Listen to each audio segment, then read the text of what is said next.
Well, hello everyone, and welcome back to episode 127 of Man and Machine. Here with the PeakBot co-founders, myself and Ben, and Mark Phillips from Harvested Financial. Mark, how you doing this morning? Good morning. Good morning. Well, I'm watching a 3% futures open. Been a minute since we had that. Yeah, feels like brand new territory for us. Very exciting. We've got a lot to talk through today. We have some new segments. We're going to be doing shifting the Let's Learn Something. We're going to take a closer look at PeakBot's automated strategies that we're building in tandem with Mark and Harvested to utilize for you, the everyday retail trader. Today, we're going to take a closer look at our King Condor strategy, which has become the new favorite. Wheel who? Sorry, Wheel. Old news. So we'll talk about the King Condor and the impact on the time of entry for this trade today. Not only that, we'll be taking a look at stocks in real life. Ben's got a favorite that we'll be talking about today, and many more things. So let's talk about this market. Open pre-market, you said what, 3% or up 3 points in futures. How are we looking? What do we think the impact of this is? Just another Monday. What are your guys' thoughts? Well, I will say that going into the weekend, I like to obviously take a look at all the events that are supposed to be happening over the weekend and happening over Monday morning. And I gotta say, I don't think I saw anything that I thought would move the markets like they have moved over the weekend, but that's the nature of the beast, right? Yeah, so unfortunately, anybody holding condors over the weekend probably got blown out. King Condor definitely got blown out, and we still love the strategy, but it is, of course, exposed to large movements like this. Yeah, I don't know. My thoughts are, hey, things are unpredictable. Make sure you're hedged. That's right. Mark, any thoughts from, exiting last week, coming into this one, and anything that could cause this nuttiness so far this morning, or just? I think I believe the president claimed both responsibility for negotiating a ceasefire between India and Pakistan, as well as a trade deal with China. So that's why we're seeing names like Apple up. I think Apple was up 7% at one point this morning. Maybe it's faded a little bit, but I think China is the big thing driving this. And that's just the way I've been treating this market recently, that it's, there's a lot of uncertainty, both to the upside and downside. And I think vol comes in both directions. So, if you're going to put on a short vol trade in this market, you've got to be very particular about when you're going to do it, as we'll detail later with King Condor. But as Ben said, like at the end of the day, uncertainty is out there. You're going to have to take some L's. So, there's no trading strategy that's going to take into account a 3% overnight futures move. That's a big one. That's out there in the standard deviations. Yeah. Yep. That's why it's key to diversify your portfolio. Be trading as many different strategies as you can. Not financial advice, but that's certainly the approach we take here at PeakBot, and take a step further to automate them. So let's get into it really quickly. If we want to give high-level PeakBot picks, very high level. Thomas took W last week, but Ben and Thomas both went 3 for 3. As a team, we went 8 for 9. What's that, like 88%? Something like that. Along those lines, yeah. So 8 for 9 as a team. I ended up being the loser. I was bearish on NEE, Next Era Energy, and it got completely blown out. But this week I got 1 put spread and 2 call spreads. I'm bullish on CVS, bearish on Exxon, and bearish on Comcast. Boy, do I love being bearish on Comcast after going to college out in northeastern PA for 4 years. I hate Comcast. So anyway, those are my PeakBot picks this week. I'm hoping for a green week. Ben, what's your action this week quickly, and then we can get into some more stuff. So let's real quick just take a look. Give me 1 second. My Take your time. Spreadsheet, of course, isn't loading now. So last week I did go 3 for 3. I traded 3 put credit spreads. Again, short term, trend is my friend. We've been bullish. The market's been bullish since the beginning of April. So short-term bullish, longer-term bearish looking. So trading with caution currently. But I went 3 for 3 on CVS, GLD, and Robinhood. Wound up taking profit early, taking that risk off the table. I made a total of a 15% gain last week on my transfer plate. It's weeks like last week, week before, where it's like, man, why did I put more cash in the strategy? Of course, I'll say that on losing weeks, because that thought could come back to bite you. So this week, I've only got 2 positions. I'm trading GLD again, and then ticker PDD. And I've got spreads on both of those, put credit spreads on both of those, gearing up for about an 18.5% return. Love that. Very cool. And I love your approach as of late with PeakBot picks, where you're gonna, if you're gonna be manually placing the trend spread picks as of right now with the volatility in the market, you're gonna let those orders fill, because I see that the last few weeks you'll put in an order, and if it doesn't fill, you're not taking it. You're happy to only take 2 trades that week. It wasn't meant to be. So good approach, like that. Very cool. All right, and then we don't need to go over Thomas's picks because I'm sick of him winning, but I think he's got 3 call credit spreads this week, so we'll see how he does. Not the right start for him this morning, but all right, stocks in real life. Let's do it. All right, so today's a good one. We joke about this. Oh, by the way, really quick, Doug, so sorry, man. Good morning, Doug. Happy New Week. Doug's back. To you. Did we miss him for a week or two? Did he tell us he was traveling? I forget. I think so. Okay, well, good to see you, Doug. Stocks in real life. Ford.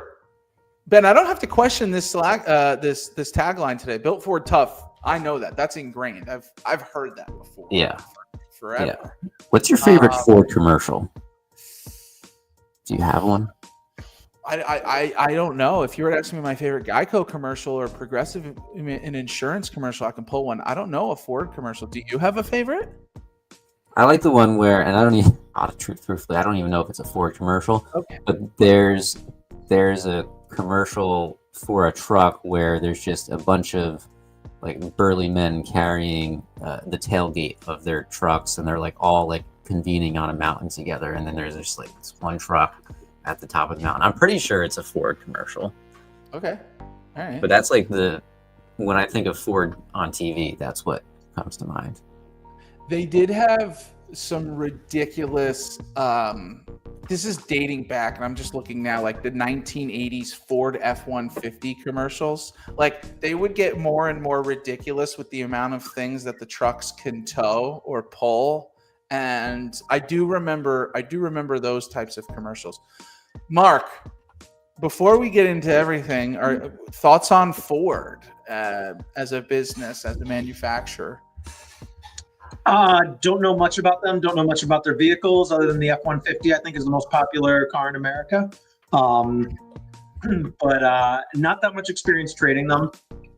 It's one of I tend to get clients that, want a name like this for its relative consistency and, the dividends. But I look at a name like this and I see American manufacturing and the path that's on. So personally, I have a hard time trading something like this. Totally get it. Yeah. Totally get it.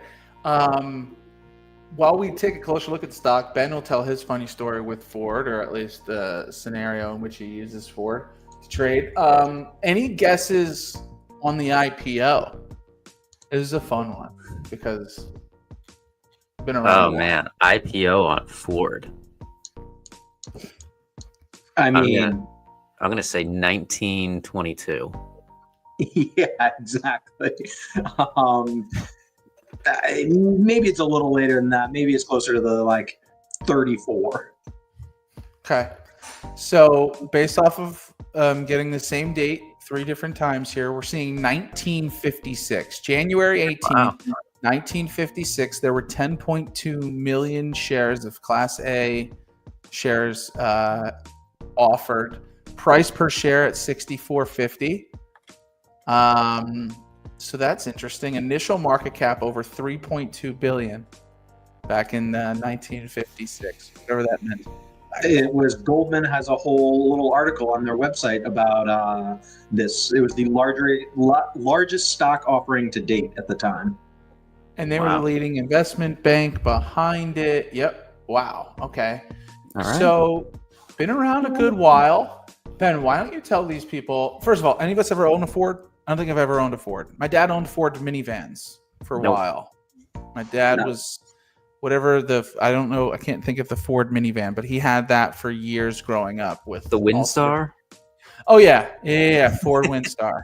You nailed that. Yeah, every color of a Ford Windstar my dad had, and I think he got made fun of for having a minivan. But you could play any sport on mankind.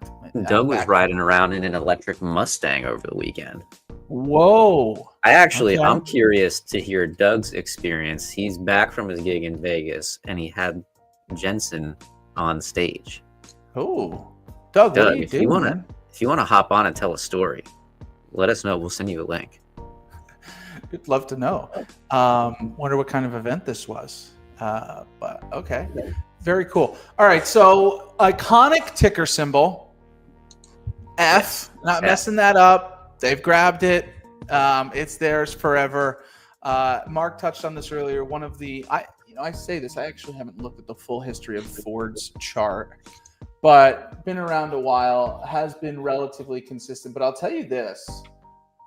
I'm looking at the chart right now. Ever since we've come off of the COVID highs and kind of the crash back down, if you want to call it, very choppy. I mean, the stock has traded over the last 3 years anywhere from the $8.50 range up to about $14 a share seems to be the resistance at the top here. And I'm going all the way back to falling back down out of 2022.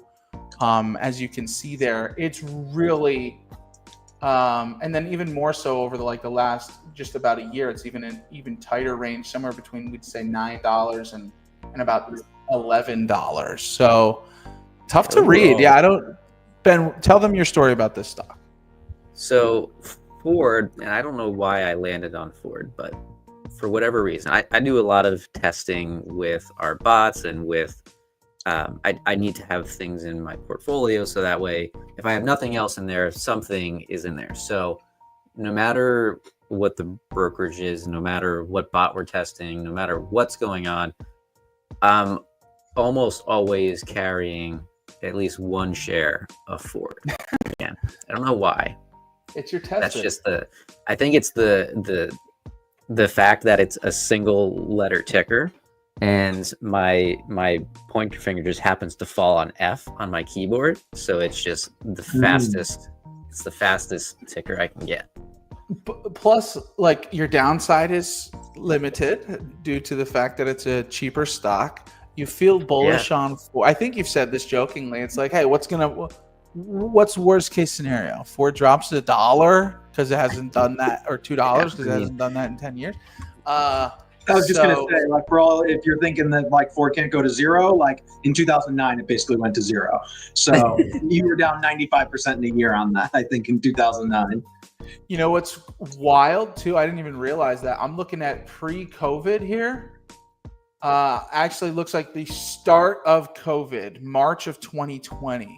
Stock was trading under $4 a share, almost $3 a share. Wild. Geez, that was fun to hold it in. What was the highest it got up to in COVID? It looked like it blipped right around $20 a share. So or 26, right around 26. So we swung from $4 to $26. Were that many more cars manufactured? That was just pumped COVID, I guess. But well, there's the used car demand thing that there was a massive demand for used cars in 2021, 2022. So the automakers boomed on that. Point. Doug mentioned something interesting because I don't trade Ford options because of this. Last time I looked at Ford, they were paying dividend by splitting the stock fractionally. It was a pain for options trading. Yes, the strike prices on Ford are, I guess they're sorted now, but I remember for a while they were on 0.85, the 85 cents into the dollar. I remember that being a real pain, and I didn't like it. I gotta tell you, normally the stocks that we review in Stocks in Real Life, and I think I'm saying this out loud because I think we should do this more in shows moving forward. I would love to, not financial advice, but like try to craft a trade idea around the underlying stock on one of our strategies. Normally that's going to be the trend spread or the wheel if we're playing all these different underlyings, but it's not even on the watch list right now. You can't find for it. You can't trade for it because it's not paying enough premium. Right. It's just not paying enough. It's not finding its way onto the trend spread watch list, probably paying under a $10 premium for a 7 DTE contract. Yeah. Probably not. If I had to trade Ford right now, I would probably do like a leap and sell calls against it. Like a leap I'd probably buy the $11 strike and then sell the 11.50. All right. But do you guys agree? I think we could moving forward come up with some stocks that we feel good about at least, and maybe form a trade idea for these beautiful listeners. And of course Doug, although he hates Ford. Let's say we did a year here. All right, I would buy the $12, I think, then. It's funny to see such a short list of strikes available. Yeah, you know what? This isn't a bad idea, I think. So we bought that, and then let's go back to if we did weekly contracts. So I'm buying there's the 85. Oh, that's silly. Yeah. So if I bought the 10 there, I can sell that. I can sell the 10.50, make about 9 cents, 8 cents. And if you do that, you make back the price of your put in the span of, call it 12 to 14 weeks by doing this. And then just straight money from there. All right, do it then. Nah. All right. Mark, I guess while you were trading a lot more heavily back in the day, does Ford come across the desk at all, or anybody's desk at that time while you were in the thick of it, or not so much? Just too cheap, not much. Not so much. I never remember this being a particularly active stock. I mean, I don't think the average daily volume is anything too significant. And the low dollar price makes it a little like clunky to implement like strategies from like a retail perspective, just given the strike funkiness. So never, then thus, even from the market maker side, like there just wasn't the activity and the speculative activity that, was good. So when I was thinking about this, I was pulling up other car stocks, at least, traded here in the U.S. markets. What are some other ones that come to mind? I've traded GM. I know General Motors has come into my portfolio. That's trading around $50 a share right now. Obviously, I don't do much trading on Tesla because I don't have the capacity or dollar monetize or brain capacity to trade that stock. Do you guys trade any other car manufacturers? The Rivian's out there, which we've talked about. Lucid Lucid's too cheap now at this point. Anything else in the car manufacturing space that we want to talk about before moving off of Ford? I mean, it'd be hard not to talk about Tesla, but I'm not sure that fits in the car manufacturer standard bucket, nor does Rivian in some ways. They're a little bit more tech companies and everything. That's funny. And I actually agree with Doug's former point about 8 cents on the 35 Delta. That's the exact reason why it's like really hard to trade something like this. 30 Delta tends to be my go-to like overwrite level that that's a real benchmark 25-30 that I'm looking at for pricing. And if you're only collecting 8 American cents on this, it's like, forget about that. Like that's just not worth, you're slipping a penny or two and that's 25% of your collection. So between that and just the low dollar nominal amount on this, it's just not that attractive for implementing, standard buy-side strategies. Yep. Couldn't agree more. Totally agree. Cool. Yeah, if that's the case, let's get right into the meat and potatoes of the show. Let's get into the fun stuff. Ford, this was nice having you, but we're going to kick you. Let's get into it, guys. Let's talk about one of our newest strategies, but more specifically, our newest segment. Ben, I'll have you take over here. Cool. So if you've been tuning in for the last several months, you'll know that we typically do a learning segment where we'll pick a topic, we'll talk about it. Mark will talk us through that topic, dive in. We're going to change that up a little bit, and we're going to actually talk about our strategies, and specifically the strategies and bots that Mark is using for his clients. So PeakBot's bots, Mark and his business, his clients are using PeakBot's bots. So if you are interested in bots, you think bots are a great trading tool, but you don't want to manage them yourselves, or you don't want to select the tickers, Mark's here to do that for you. You've got the link scrolling at the bottom of the screen, peakbot.com/harvested. And today we are going to start the process of breaking down the King Condor strategy. And this segment is called the Bot Shop. So we will spend several weeks on the King Condor strategy. We'll talk about all the different facets of the strategy and what would be different if we changed some of those settings. Our team spends hours and hours and hours researching, testing, trying different parameters, seeing what the best fit for current market conditions are. And we ultimately land on something that makes it out to production, which is where everybody else can see and trade with that bot. So the King Condor, we're going to take a look at the base strategy, and we've got a back test since daily expirations were available. So we'll pull that up. Today, we're going to analyze the time of day impact. So we'll take a look at when the King Condor enters, and then take a look at how the time of day can impact results. And then we'll conclude on what we believe the best time of day to enter is. So to start off, this is our base. This is our base strategy. I'll zoom in over here. I'm going to kick our faces off for a second so people can see what we're... Oh.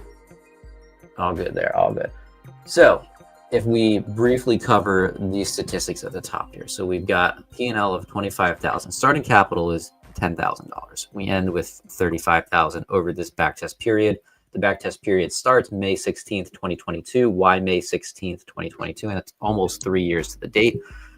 That's the day that daily expirations became available on SPX. So this is a 1DT strategy. Could we go back and backtest further when just the Monday, Wednesday, Friday expirations were available? Sure. And maybe we will. But for now, we're just doing the dailies, trading this strategy every day. It's not day trading, although we are trading it every day. We're trading 1 day till expiration. A compound annual growth rate of 53%, max drawdown. And this is assuming one contract on $10,000. Max drawdown was only 7%. Win percent of roughly 78%, and that's on a per leg basis. When you combine the legs, which we'll get into the details of that on another show, but when you combine the legs, it's about a 56% win rate. But the wins are going to be greater than the losses. And again, this is just the way that our backtest software kind of spits out the data. When we win, again, this is per leg, so we got to double this. We got to say 154 plus 154. Our average win is just about a little over $300, $308. The average loser, again, this is per leg, so we have to take this number, subtract it from the win, because one leg is going to win and one leg is going to lose in the case of a losing Iron Condor. And that's what we're going to experience today when the market opens on the King Condor, because we moved 3% over the weekend. So we have to subtract this win from the average, or we have to subtract the average win from the average loss. So that puts our average loss at right around $210-ish. So average win is about 310, average loss is about 210, and we've got about a 56% win rate, which is why we see such a nice looking curve over time. So that's the base of the strategy. Now, as I mentioned today, we're going to talk about the time of day impact. So we've got the opportunity for morning entries, midday entries, and afternoon entries. For the King Condor, we are running this on afternoon entries. But Mark, I will let you kind of give some background into why the time of day of entry matters.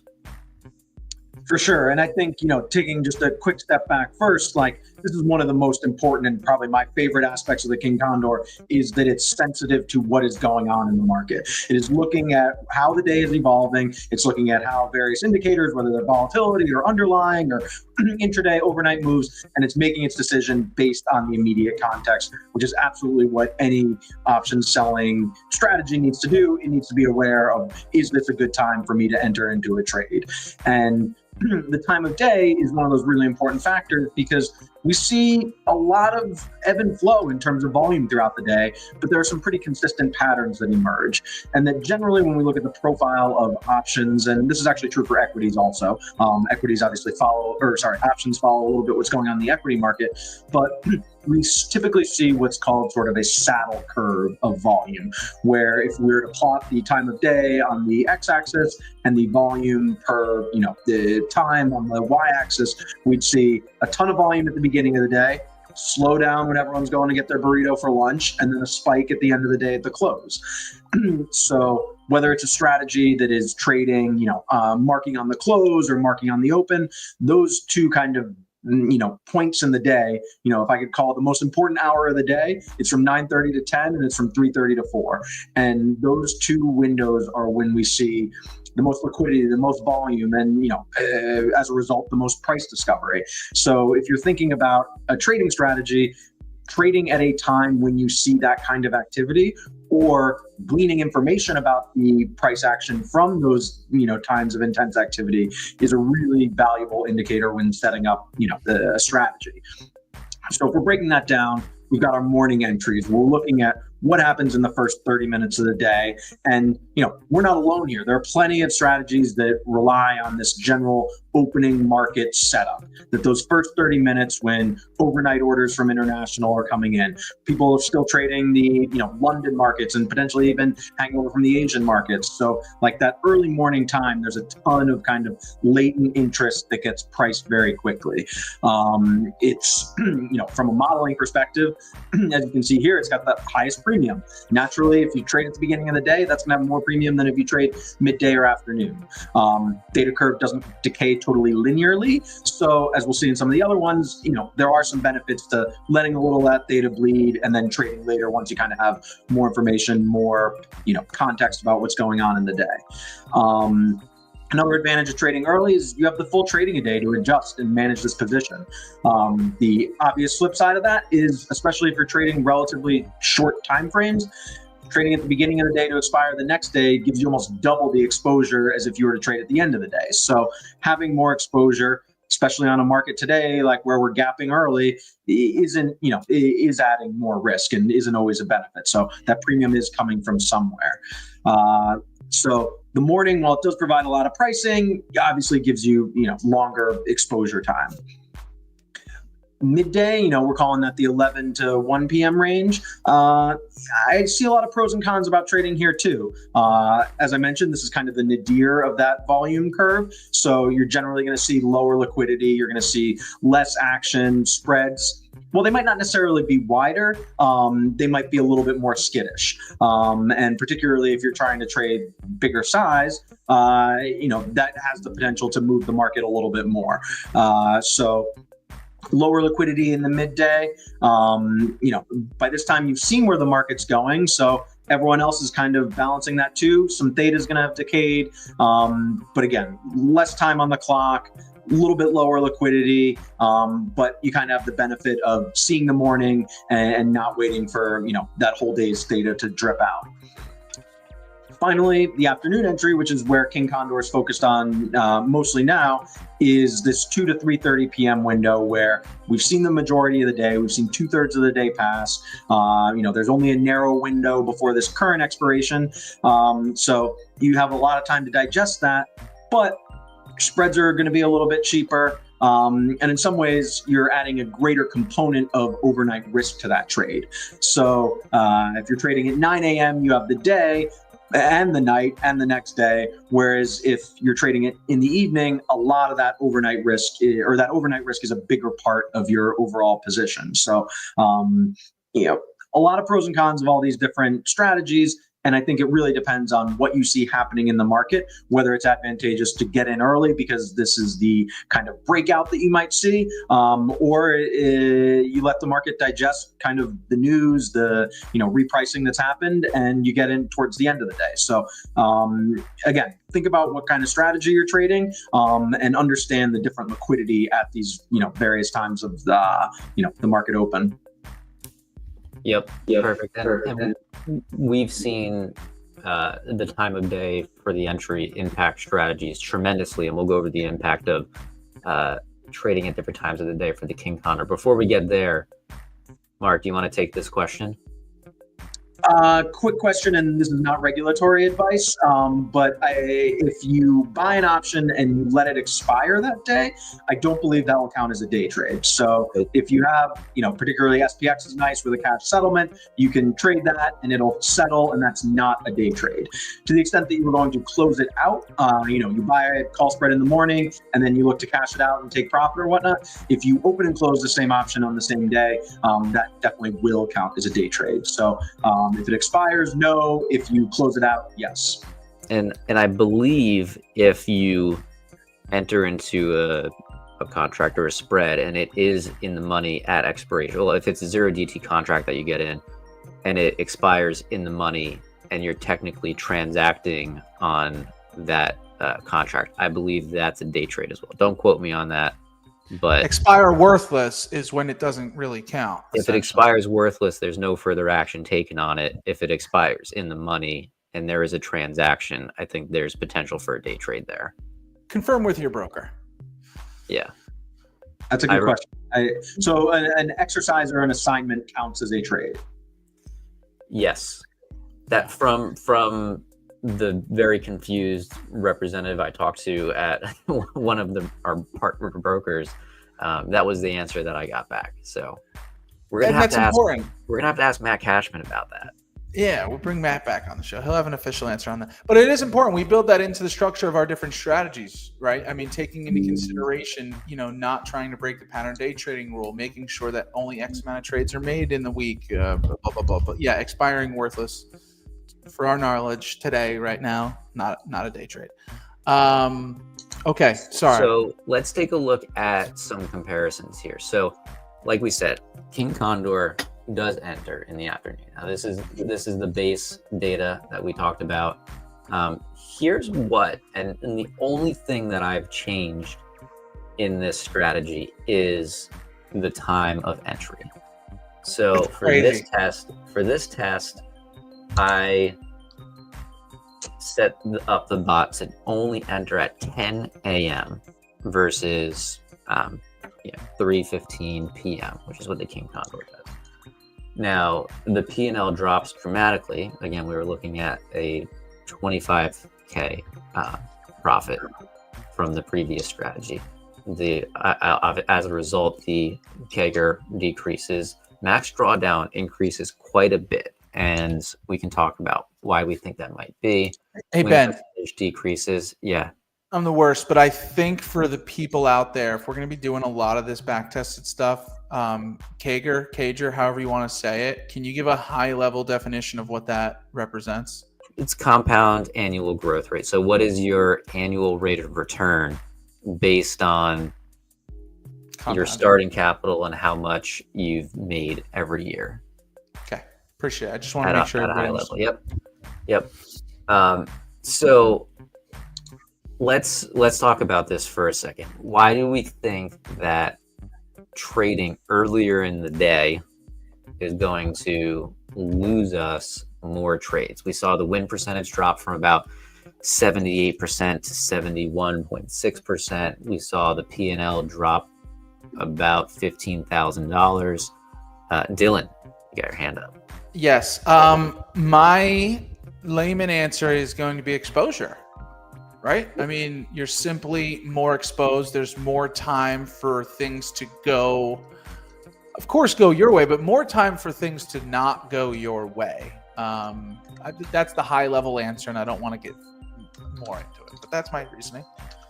Yeah, Mark mentioned that, you're going to earn more premium. You're going to earn more credit earlier on in the day, and you kind of see that the average winner is higher than the average winner of the end of day trade. So what was it? It's $161 per leg there and $154 at the end of day. So it really doesn't make that much of a difference, but there definitely is a difference. And I would say just the time exposure of market movements intraday is what's causing this graph to be so choppy, whereas the other one's a little bit smoother. Yeah, a lot more smooth. Yep, and that's likely what's leading to the other these bigger drawdowns that we see on this chart here.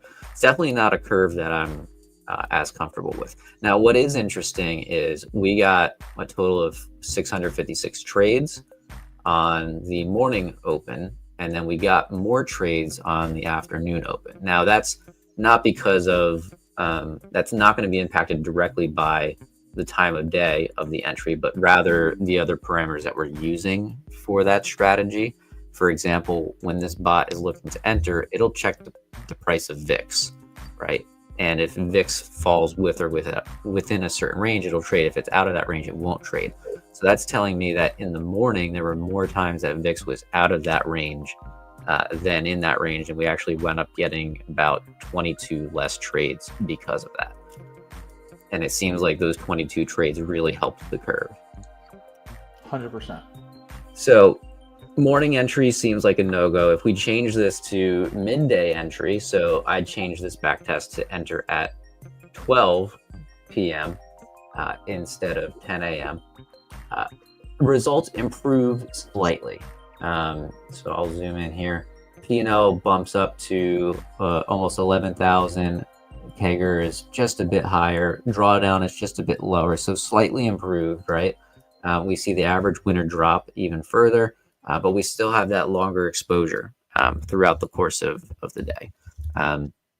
And especially because considering the market that we've been trading in, I kind of want to get as close to that ending bell, closing bell as possible. What are you guys' thoughts on like a 12 p.m. entry? And we have a 12 p.m. entry for our regular Iron Condor strategy.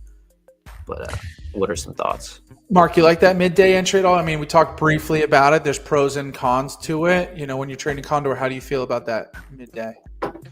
I think I tend to be biased towards midday and afternoon rather than morning necessarily. I think if you're trading a zero DTE strategy, you want to be in the morning. I don't think you want to be in at the 9:31 bell because there is some choppiness right there. But I think pretty quickly, once you see what settles down in the first 15 or 30 minutes, intraday, without a doubt, I think you want to be in early. The longer your horizon goes, the closer or the more inclined I am to trade towards the settlement price on that given day. So pushing it later in the afternoon towards the end of the day close.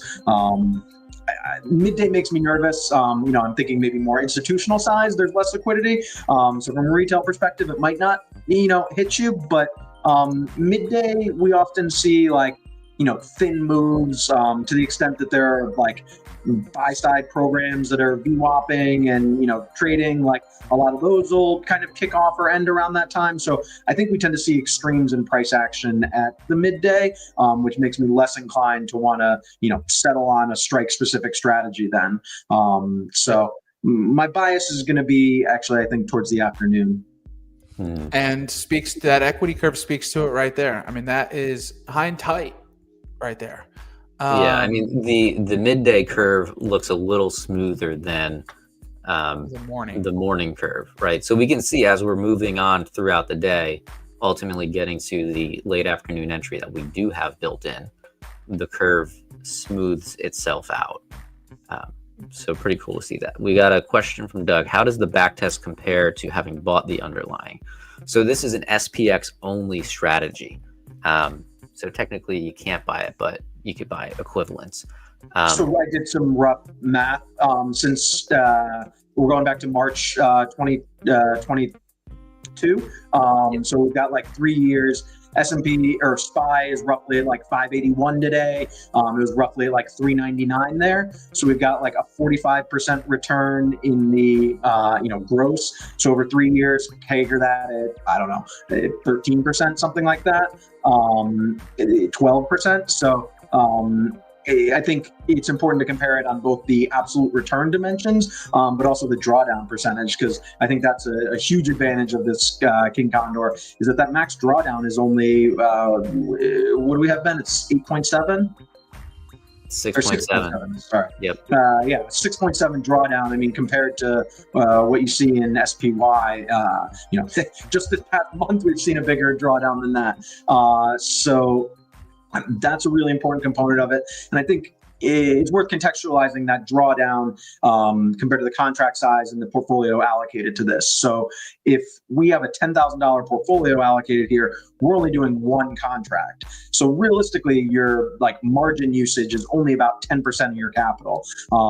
Heck, you could throw 90% of this in T-bills and put a tailwind to 4% on this whole strategy too, because it actually really is using only a relatively small percentage of the portfolio, which brings that drawdown number down, yet still delivers a CAGR that's significantly above what we'd see in SPY.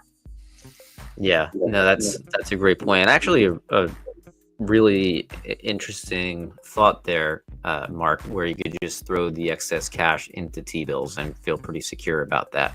Are you going to do that for your clients? I'm already doing it for my clients. That's the advantage of coming over to an advisor, is that while we've got I'm roughly about 10% deployed in the King Condor in the client accounts, and the balance that isn't allocated to other strategies or in some unique thing is right in a T-bill product. It's not bills directly, but it's an ETF that pays monthly distributions of short-term bill rates. You guys got to sign up. If you're interested in all this, but you don't want to be the one bringing the ball up the court and missing, let Mark handle that. Get a professionally managed portfolio, peakbot.com/harvested. How do we put a bow on this, fellas? One other thing, we're forgetting dividends. SPY actually does pay dividends, so you probably have another couple points on your total return. I just did the naive price action, but you've probably got $10 in SPY dividends over that period. No, more than that. 18 or $20 in SPY dividends over that period. Very cool. Nice. So that'll bump up the return by 5-ish%. Yeah. On average. Cool. All right. So I think we can conclude that time of day, the later afternoon entry for this 1 DTE Iron Condor definitely proves itself to be the most advantageous for us, which again is why we built that into the bot. So if you're trading this strategy and you're thinking, why don't we enter earlier in the day? Well, this is why. Take a look at the data. It's really just more beneficial to enter later in the day. Yeah, I would kind of summarize that by the price you pay in theta in terms of the lower premiums you collect are worth less than the directional clarity you get and price clarity you get by trading at the end of the day. Yeah. And to note, and I'm going to share my screen quickly. We are starting to track the results of this in our own Discord here. All right, so I'm just going to show quickly. I think the bot is 3 of its last 4. I'm counting the likeliness that today's King Condor gets blown out. But as we can see here, I just wanted to share. So the King Condor, and it's not going to trade every day, as we mentioned. If there is too much movement in the underlying NSPX or the VIX is too high, it's not going to trade. But we took home $379 on the contract expiring 5/2. So that was a win. On the contract expiring 5/5, that 1 DTE trade, which was the next to enter, was a $323 gain. This is a max strategy win. And then the most recent one was expiring 5/9, another win. So it's been 3 for its last 3. Likely going to get blown out today. Are we anticipating an entry end of day today for tomorrow? Nope. Or I guess it really just depends on. We're not anticipating entry because we've got CPI data coming out tomorrow morning, and there's very few economic events this bot will turn off for. FOMC is one of them, of course. But in our backtest data, this bot has never won when CPI data is released. So. Yeah. So you don't have to worry about that, the retail trader. You don't have to worry about that. It's all being taken care of and programmed into our automated algo here. And that's all it needs to do. If it can win just a little bit more than it loses, this is a very profitable strategy. The PeakBot users are used to like these, we're grabbing delta between the 25 and the 30. So we see like that 70 to 75% win rate. This bot, and we'll get into this on further shows, but you guys could see it there. The win rate's lower. It's what it been 52, 56. I think it's 56% average win rate. And that's all you need if you're going to win every 2-to-1 trade. So, yeah, fantastic strategy. What are we going to talk about next week on King Condor? Where are we breaking it down next? Do we not know yet? That's okay. Yeah, I don't know. Probably the spread width. Okay. Gotcha. What deltas we're trading. Maybe we'll talk about delta. We'll see. We've got probably a solid 6 to 8 weeks of different parameters that we're going to be able to talk through. And we'll be tracking results live the whole time. Yeah. So fantastic. Any other thoughts on King Condor, the bot shop, anything else before we get going here? Let's get out of here. All right. So just the plugs. Okay. Shameless plugs. If you're interested in a professionally managed portfolio with PeakBot strategies and the professional management of Mark and Harvested Financial, just head on over peakbot.com/harvested. Get some access to King Condor handled by the pros.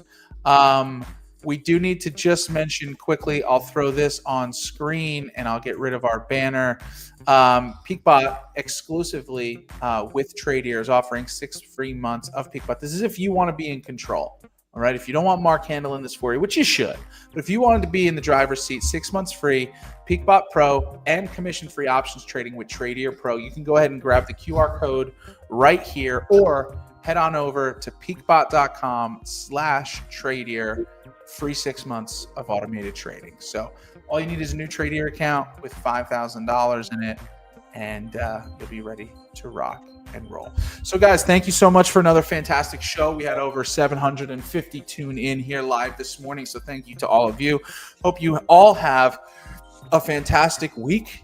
We will be live here again on Friday, just shy of noon Eastern, for the automation station, which will take a deeper dive into PeakBot's automated picks for the week and much more. You said CPI data tomorrow, Ben. Anything else to look out for? We didn't do economic events. Is there no FOMC or anything this week? I'm just, Let me take a look. I feel like we normally just. I'm just going to briefly squeeze through. So yeah, CPI tomorrow.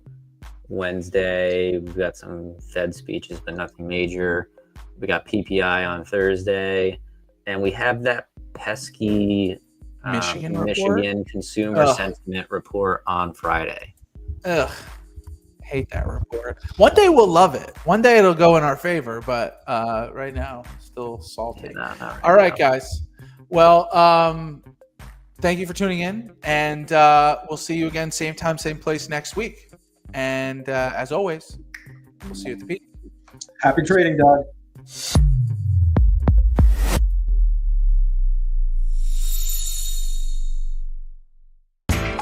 You know how the financial world goes. Here comes the buzzkill. Please make sure to take some time to read this boring disclaimer. We will owe you one.